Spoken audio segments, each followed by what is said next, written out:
because of a little bit of extra laning power there. But they're very comparable, and nobody is really up on that tier anymore with them. We are left with the Ashe, though, if Cloud9 do want to go with that. I don't think they want to get pushed down past ban phase number 2, so probably an AD carry at some points. No need to rush it, though, as Team Liquid probably won't go with another one on their part. So they pick up the premier mage support, Zyra. I mean, Malzahar, you can go with that as well, and he's a bit of a flex pick, but Zyra, so good for bullying and lane control down on bottom. This is actually the Zyra Malzahar ban that Cloud9 gave from blue side last time, so they'll take that, probably see Matt maybe play the Malzahar. We did see him actually doing the Malefic Visions level instead of the little minions the one time. So he plays an interesting one. Cloud9 still locking in one more, and that will be Jensen's Ryze, played by GoldenGlue last game. Yeah, we'll see if GoldenGlue wants to take the Cassiopeia into it. Pretty popular. Or if he does opt for the alternative route that we have been seeing as well. Corki's also available. He's put in a decent amount of time on that. ReignOver, though, feels very good about the Graves, and no reason to second guess that. Yeah. Had a lot of control, and there's that Corki we talked about. All right. So a few picked up here. That was also the final first phase ban of Cloud9 last time. So GoldenGlue gets his Corki, can keep that distance. They've got a lot of start here where they could look at Cloud9 with Jungler's not good bit of scratches on that HP. I wonder if they throw a couple more bans at Contractz here then, as Cloud9 did not snag that up. Again, Ryze has been the mid lane pick that people have been going to and opting not to match up picks here in the first round. We'll see if it does pay off here, as Jensen, definitely one of the highest performing mid laners this entire split in the North American LCS. We'll see if GoldenGlue can hold on, though. Yep. Malzahar. Contractz is going to take a couple more hits here, probably, with bans aimed at him. I think they'll leave up the Ivern for sure, as it's already, ReignOver's locked into Graves, and it feels good into that matchup. Support bans coming through from Cloud9, though. Take out your Malzahar and your Misfortune. We're going to have like 4 ADs? Yeah, no. Wow, what a team. All ADs on the Rift. Who would have thunk it? All right, so does that mean, I feel like Matt was actually quite good on the Nami. Yeah. And he might feel okay Their early into game that. great. You know, it's not the best for Zyra, but you do have the sustain to try and help out with that laning phase, and you always have the possibilities of trying to brack into a brush or something, or start these Nami waves at an angle where if you do tag that on Zyra and you have jungler support, can try and take her down. Easy Ivern Ivern going grab. with the Ivern again.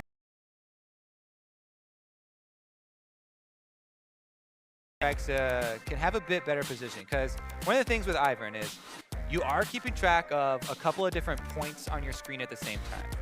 You are trying to control Daisy at the same time as you're trying to land your skill shots, but you also need to be aware of your positioning so that you don't get hit by the double Qs. Like, if ReignOver is going to kill Daisy and he's shooting his end of the line through Daisy and autoing Daisy, so many Iverns get hit on the end of the line as well and like step into that AoE.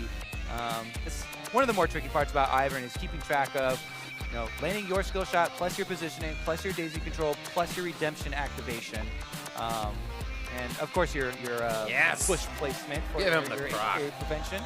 Hey! Get some Ray flavor here on the Renekton. Has been gaining a lot of popularity. I personally hope he goes for the lethality Renekton. I'm super excited because so many of the offensive ones that you run into in solo queue are like, there are variations of when you build your Tiamat, when you build your Black Cleaver, and when you build your lethality. For this matchup, you do want to fit a Hex Drinker in there versus Rumble. It's just such a ridiculously efficient item in that matchup and versus him. But barring that, I'm hopeful to see a lot of extra damage coming out of him for some more split push, right? Because Renekton can actually be quite a beastly split pusher as well. Punish real well. So Liquid again goes back to this 380. They had 2 last time, now 3 for this one. It'd be interesting. And Brahm's not in this meta really right now, but would love to see all those attacks. Having so many ADs on your team, you touch one person and they're stunned immediately. Some of the stuff would be really cool. But we do have Nami, Zyra in the bot lane. Like we said, Matt and Piglet were putting up some nice bubbles into Chain of Corruptions last game, and Lourlo is following up. So this composition seems to work really well for Liquid. Cloud9 was able to adapt though in game 1. That was a big one, as well as a Baron steal. Yeah, I mean, we had they held out. Some highlight team fights from those combos with a lot of good ults from that duo.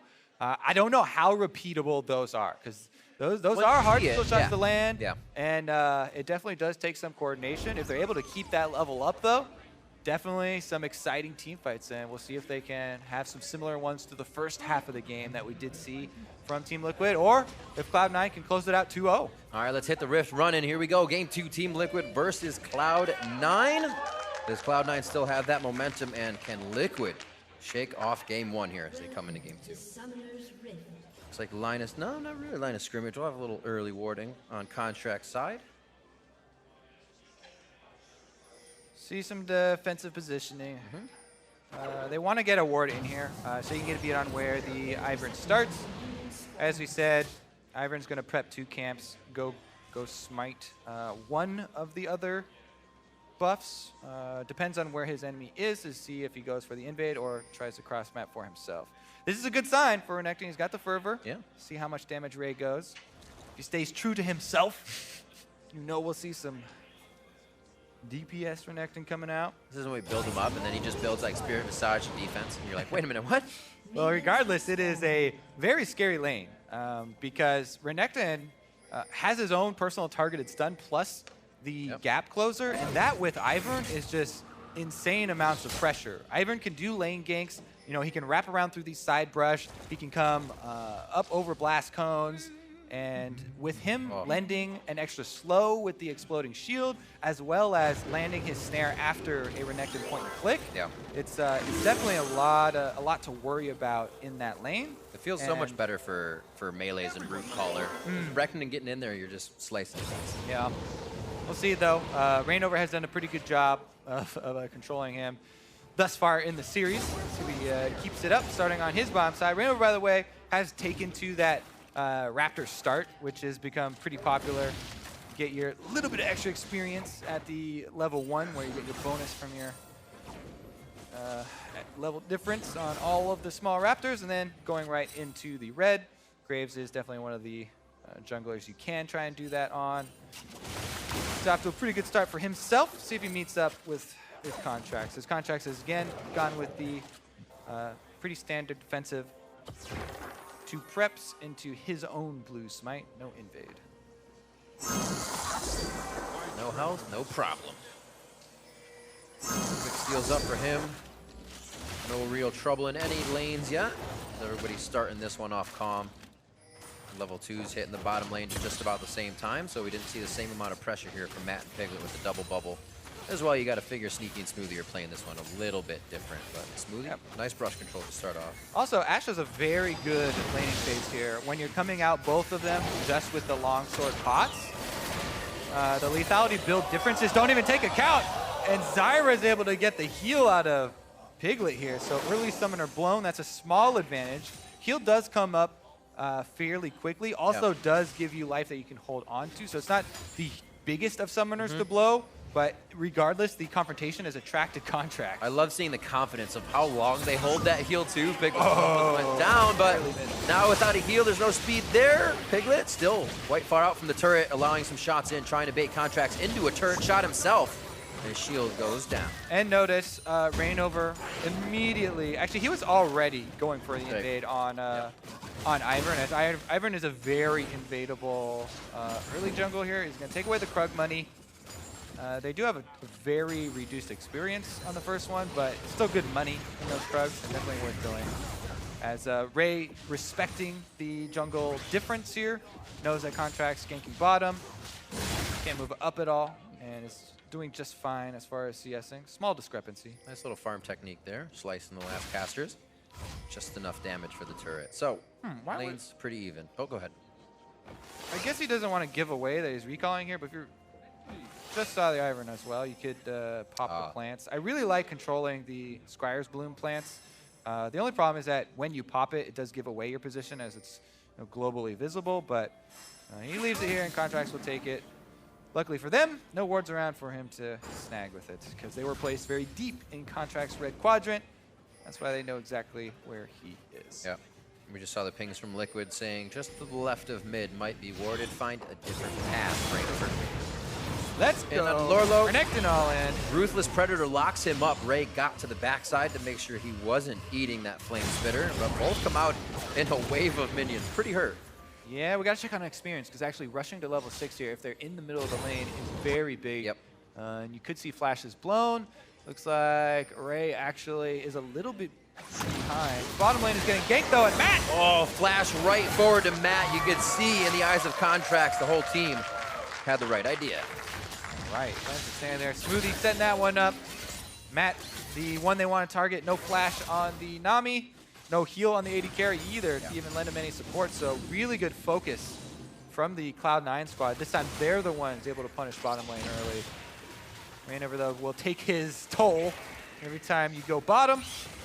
I take your red quadrant.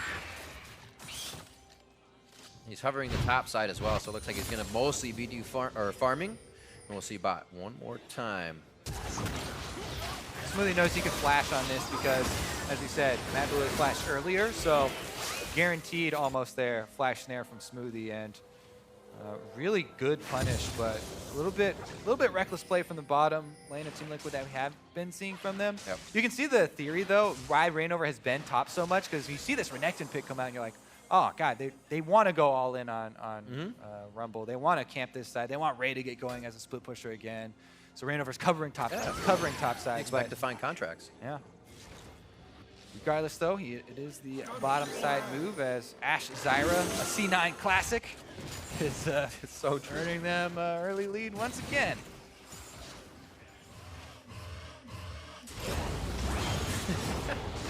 Ray's playing this really well, considering ReignOver has been up here almost 100%. Throws on the Dominus. There's going to be a little here there. ReignOver should have it. Once you get the people and the lighting. Oh, under the turret. Oh, baby. Woo! Went for a flashy play there, but in the end just burns his summoner, and now there's no flash on Ray. Was saying that he was playing this really well, considering ReignOver's been up there the entire game. But then he finally, it was just too juicy for him. He wanted to take that 1v1, and Team Liquid punish him for it. ReignOver's time finally does claim a kill, and that puts him right back on the board, evens up that gold. Team Liquid are right back in the driver's seat. That's one benefit if you can look for it. Teleport does not have to be used, it seems, by Ray, so a play still to come if they need it. Bot lane, we have seen a bit of pressure. Yeah. Maybe they can get some more off of it. Ray was in such a good spot, too. On that back, he could get his Hex Drinker. Got a little bit overeager. He's just like, this guy at my turret in my face, throwing fire. He uses both Slice and Dice to go for the all-in, so that was just took that bait, hook, line, and sinker. And then, actually, ReignOver already had the R going. So the animation already started over there with the stun and right into the face. Ray was going for the flashy all-in, try to burst him down with the tower shot play, but not going to save him, and now he has to play super careful. Sharing is caring. You heard it right there. Ivern's quotes are some of the most hilarious. You think sharing is caring is funny? You don't share? I do. In a game of League of Legends? I don't get it. 12.5 to just about 12.5 on the side of Cloud9. Look at that, Quadra buff. Best part of Ivern. For some, if you're honest, team. See how they work.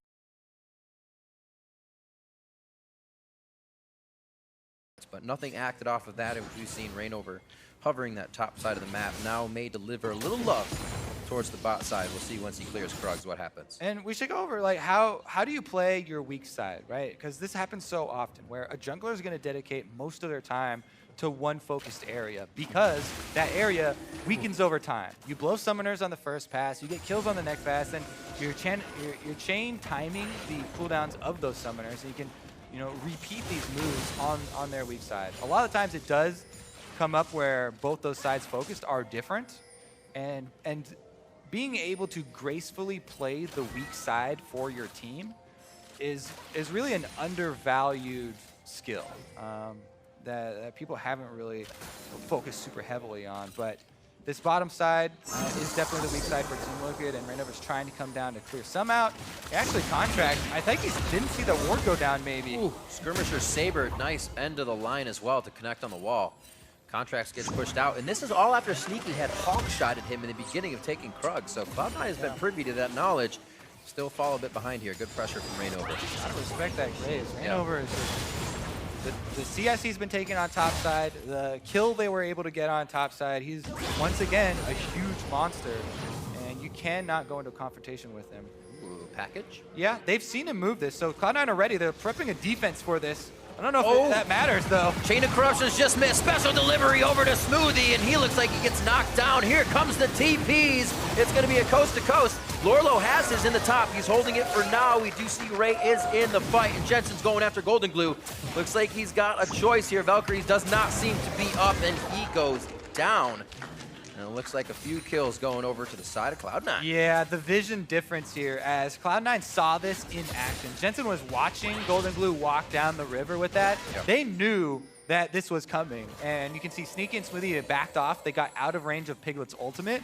And then even though Smoothie's going down, Zyra is one of the best, if not the best, sacrificial support to go down because he gets out the knock-up. They catch him between towers after that. And it comes out net victory for Cloud9. Because of the vision difference. And that's why casters always harp on vision so much. Right now, Lourlo's going to get dove. Looks like he's toast. Slow is good. Ray has to be very careful. He's going down in this instant. Oh, there he goes. Woo. You gotta flash your insignia right there as you know you're going to die. That first harpoon made it a little scary because your dash isn't even really going to cover that much ground. You're still walking slow after you get there. So he had to commit a little bit, but this is Ray. We expect this from Ray. Generally, he's got to be happy about that still. Yeah, that's the vision we're talking about. And they didn't see this whole plan. Ivern was also heading down the lane this entire time. So they say, hey, you know what? Bottom lane, just play this as best you can. Sacrifice yourself Smoothie if need. They get double snare, double knock-up. Sneaky's autoing the whole time. Shields do arrive as well as Jensen. So very good counterplay here from Cloud9. And Lourlo did get the shove up on top, but Rumble's not the best turret taker, so they didn't give up too much CS on the top side either.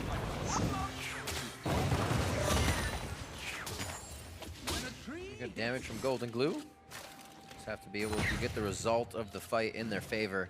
A lot of that damage can be spread across multiple members, not just a kill, so it becomes difficult when Cloud9, like you said, they've seen this composition last game. They're separating for those equalizers. And a lot of the poke that's coming in very well. Back to this top lane. Pretty good hit by Lourlo here. A little bit of love from Contractz puts him up about 20 CS. Oh, flash to the mark of his items. Sneaky goes down real fast. As soon as they're getting the Chain of Corruption, they're putting it out. Just like the first game, Liquid was able to take a lead by continuously doing these things. See if they stop Cloud9 from getting an edge back in this one. Great job by Liquid. We see turret number 1 go down. Lourlo's chasing pretty deep here, but the full commitment from Team Liquid gains them the kill, gets them the first turret gold as well. So, again, tenacity from Team Liquid. They just keep it up. You know what? They counted our first one. They won't see it coming a second time. And it does pay off for themselves. Ray actually will take a while to take this one down regardless. And Team Liquid should make their swap. Send their AD carry and support up there as they've already taken bottom turret, and they should be able to defend that and keep this snowball going. You want to keep your pressure chaining after you do get that first turret down. Not going to miss these. Jensen picks up blue. And we'll see. Top side. Lots of pings coming over. Ray says, going to get some help up here. Or somebody says, I'm coming. Looks like that's going to be Contractz as Piglet makes sure nobody's in lane. Team Liquid wants to get top down, as you said. Try to figure something else out. Hopefully they don't have Jensen or somebody come up behind them, because I feel like Cloud9's ready to fight just as much as Liquid is pulling the trigger. Yeah, they're actually swapping Lourlo into mid lane here real quick to pick up that wave. There is no package for GoldenGlue, so they don't have to worry about that, but oh, Fog of War!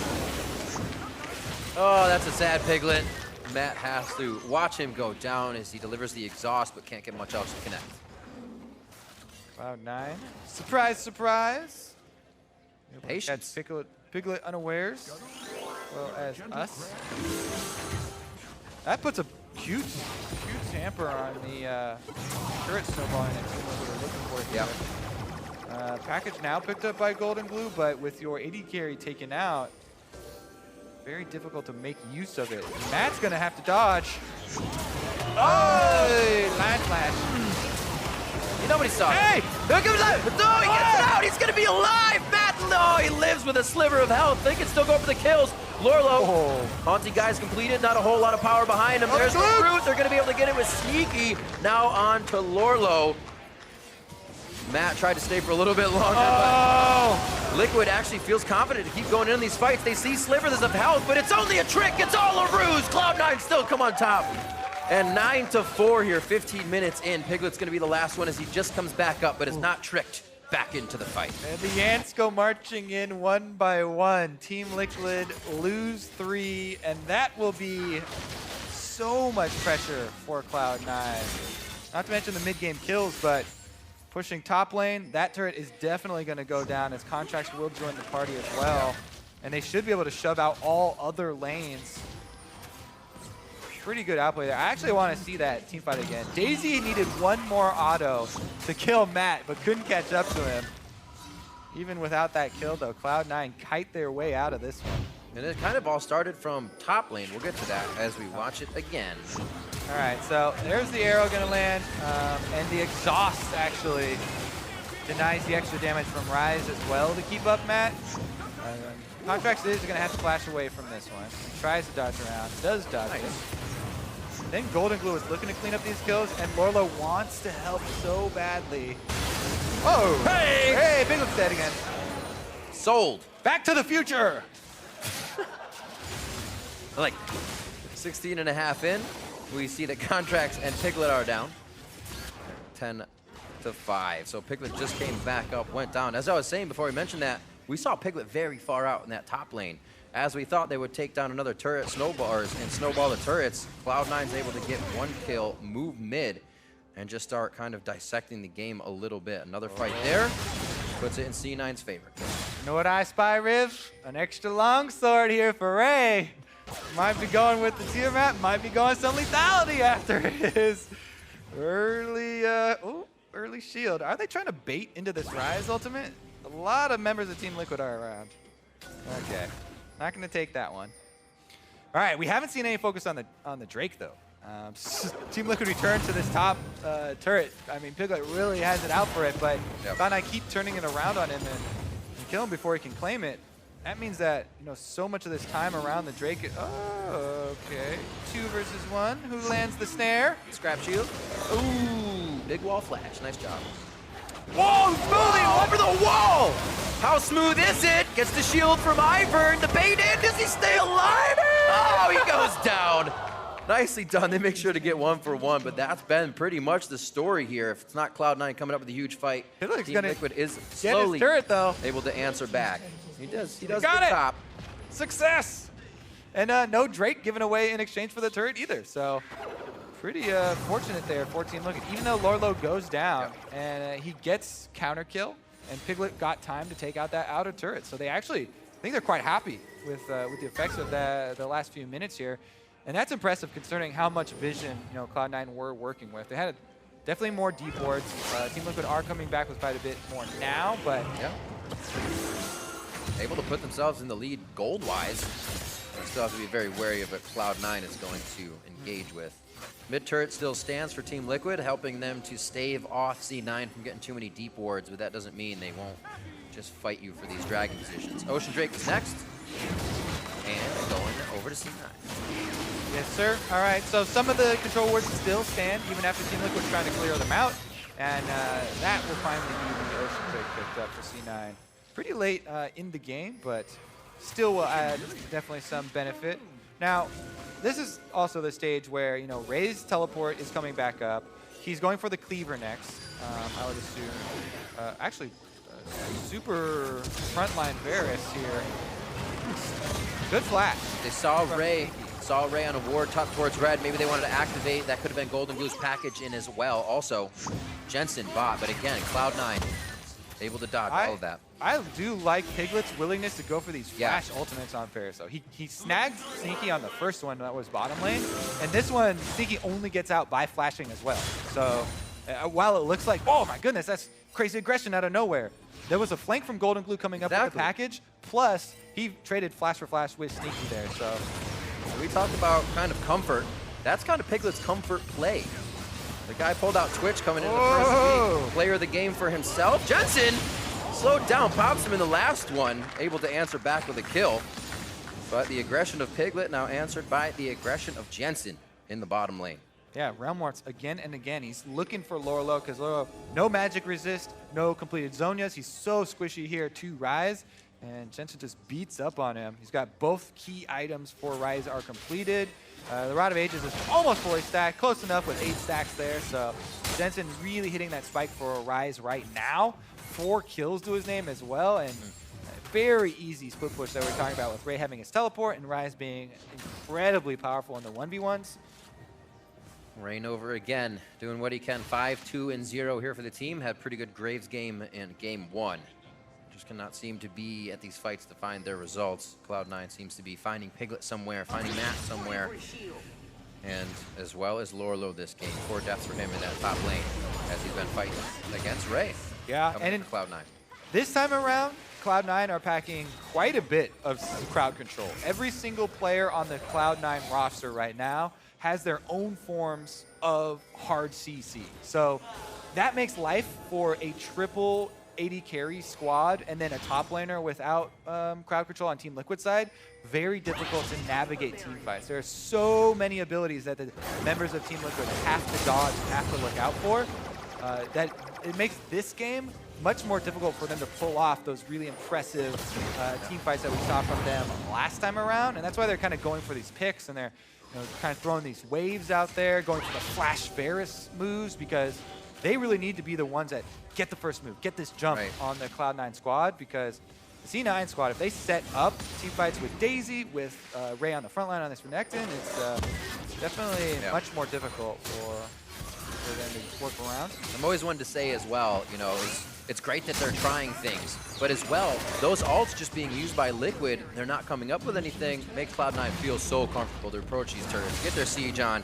We see now in the bot lane, in the mid lane, a little bit of pressure from C9, knowing they have kind of safe reign over the jungle right now. Yeah. So Liquid waiting for those ultimates. May have to just give quite a bit of this up. Nobody from Team Liquid can answer either of the side lanes we talked about, with and Rei also having teleport and Jensen having Realm Warp means there's a lot of mobility on this Cloud9 squad, plus they have these stronger solos that are able to push the minion waves in. So you get minion wave control, that translates into vision. And you look for fixed with. Oh, Jensen gets a huge burst. Bubble to the side, GoldenGlue gets hit. I don't think Jensen wants the full fight. Still getting hit. Over the wall with him. Contractz is there, jumps right in. Stranglethorn goes down, and no pop-up. Liquid's able to get off of that. Contractz, they hit him up. Piglet now looking at Sneaky in the eyes. Lourlo flashes forward. Sneaky's gonna get burned down. The left side of the fight, nothing's happening, but where's Rei? Still split pushing. Yeah, they're able to fight their way out of the jungle here to get a 2-for-1, which is a marginal increase in gold, but as you said, Rei is split pushing the whole time and almost takes the turret. This Cloud9 has done 2 games. He's gonna die for it? He's staying in there to die for it. 5 fights, goes into Lourlo.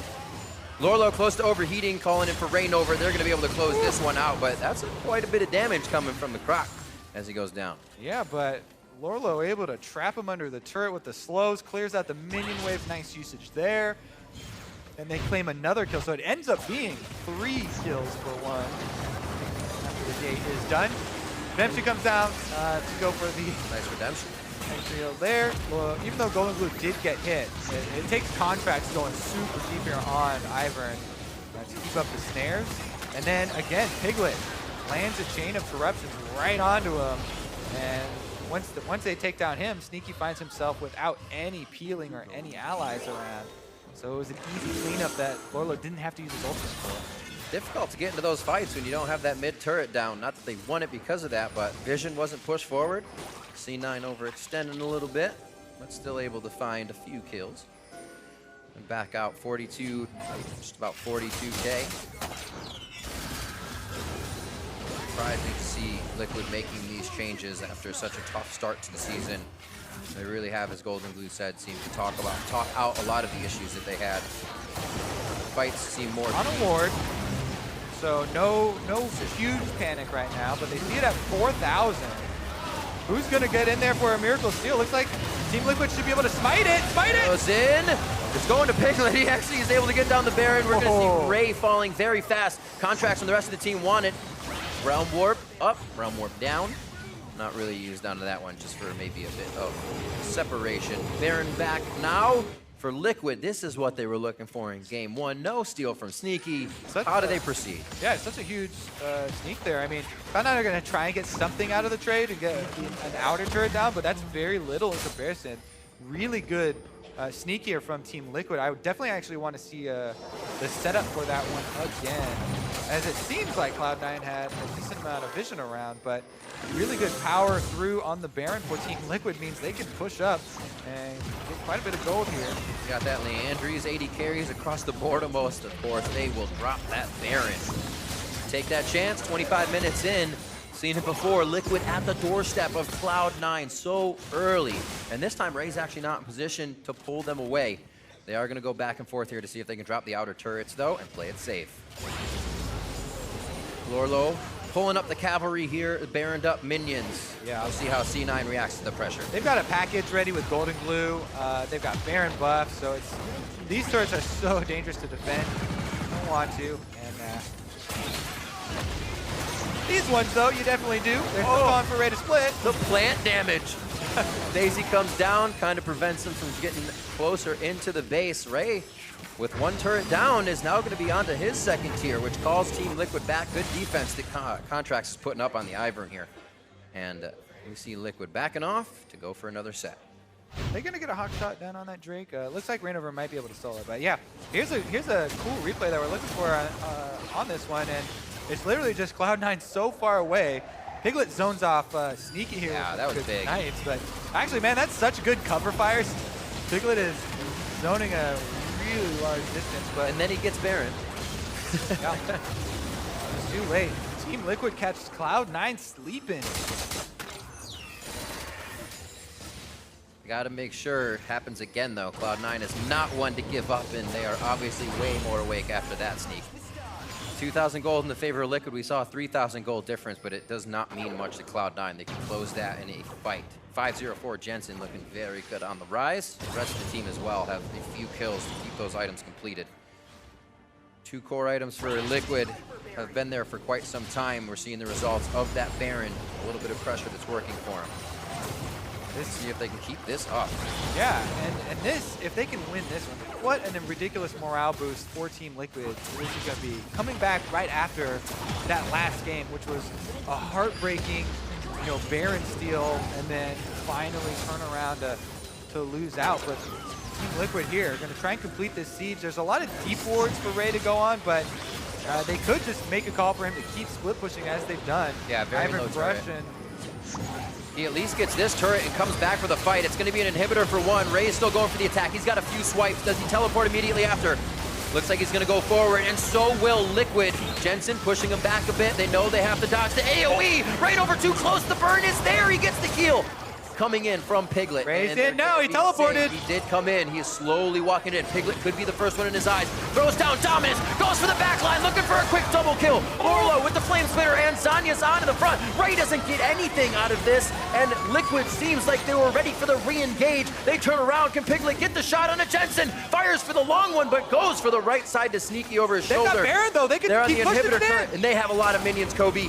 Looks like they will decide to back off with the smart play. 80 carries are still up with Jensen's damage on Ryze, so Cloud9 losing a bit of their base. So ridiculously hard against the Team Liquid squad to get in there and finish off those low health members. Uh-oh, actually, this is Matt by himself. He's good. He can cast spells on himself and run faster. Yeah, Jensen looks like he's still chasing for some reason. He really wants to.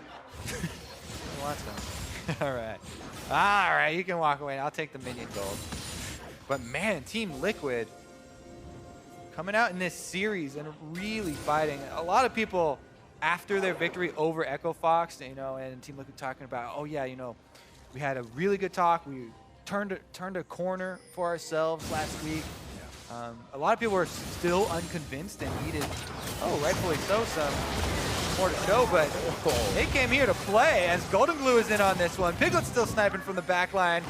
Rapid Team Liquid fire. are coming for another inhibitor turret. Trinity Force Infinity Edge means bye-bye to your HP from GoldenGlue, along with more attacks from the mid lane. There is the second inhibitor turret going down. In Cloud9, all sorts here. Matt is keeping Jensen from backing. A 5-0 Ryze is just chasing around this support Nami right now. This is like the pawn chasing the king around and the king can't get back.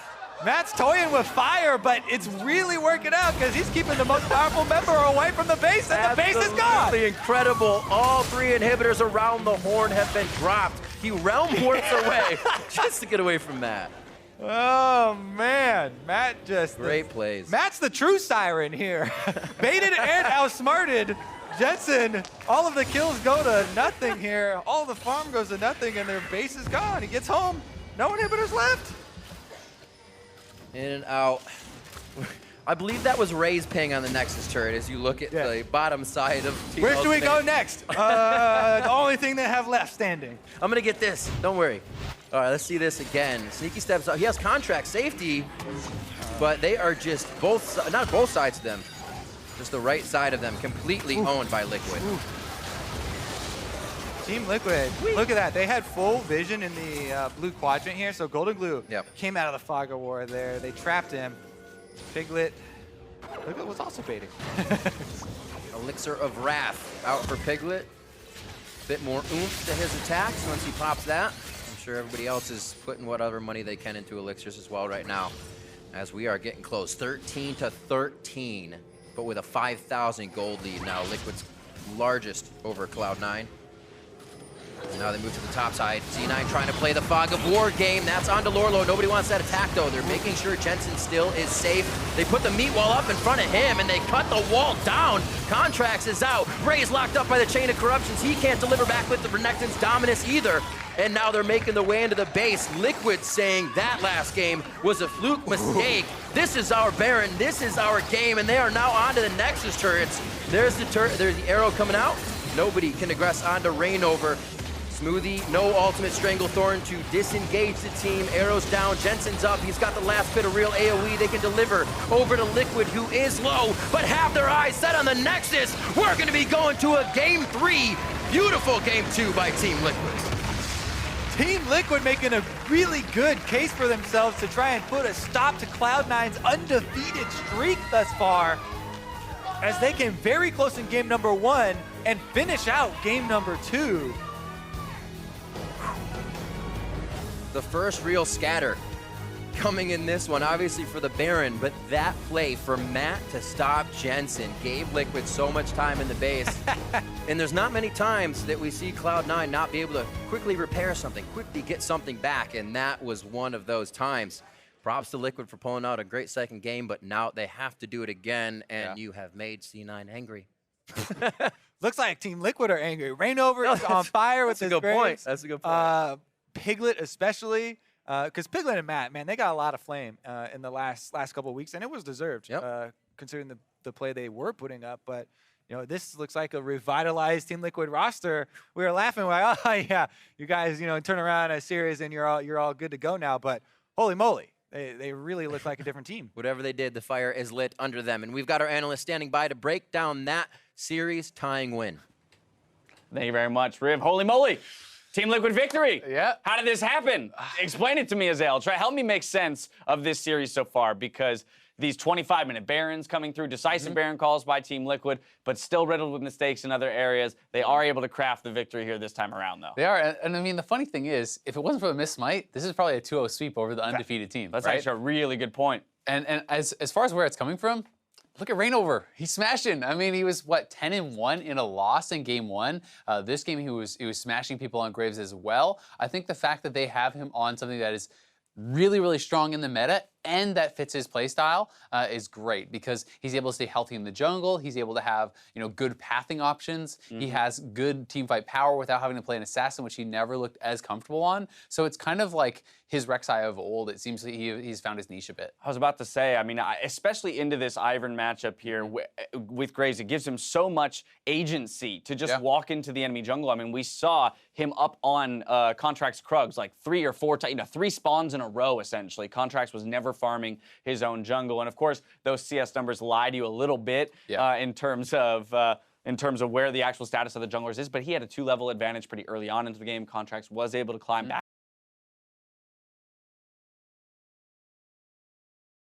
Team Liquid really seems to be aiming to group, right? They're looking for ways to start fights. Kobe mentioned it, very, very aggressive flashes by Piglet on the Varus to start off fights. Piglet has actually looked really good in general, and TL as a squad today have been forcing pretty well. They've been doing a good job of grouping up, of forcing around objectives. It's net them an early Baron twice. It's allowed them to, for the most part, largely ignore Ray in the split push and have success elsewhere.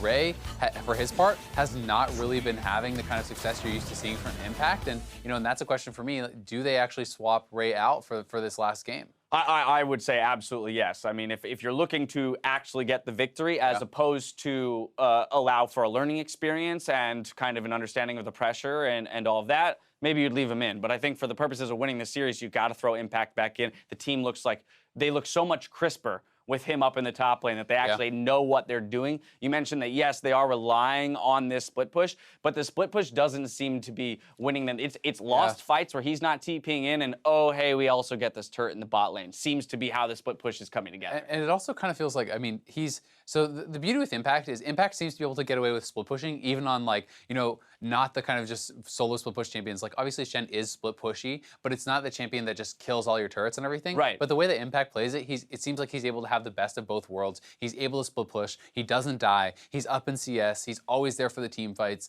Whereas with Ray, it's like, kind of just feels like he's running down side lane. Like, he's just gonna go and he's gonna split push until he dies, and then that's how it goes. I mean, he's 1 in 5 on the Renekton. He died out a few times. He didn't have to. He tries to get too much when he doesn't need to. He tries to all in before his Hex Drinker buy, which would have given him an incredible advantage in that 1v1 top lane. Then he dies there. So it's like there's a lot of things where Ray plays well, and it's cool they brought out the Renekton, but he just feels like he's missing the restraint that Impact has, and that's kind of what C9 has been famous for in their success. When you look at playoffs last year, Impact became kind of famous for being able to absorb so much pressure and not get disadvantages, where Ray feels like he's not able to pull off the same thing. And that in combination with just ReignOver playing really well and Piglet and Matt getting some more success. Piglet playing Varus, which is not really his kind of champion, but playing it aggressively, like he's playing his play style. Like he's like, you know what? Who says Varus is a backline champion? I'm gonna flash in. Nobody else is gonna start these fights. I'm gonna do it for us. And he made it work, right?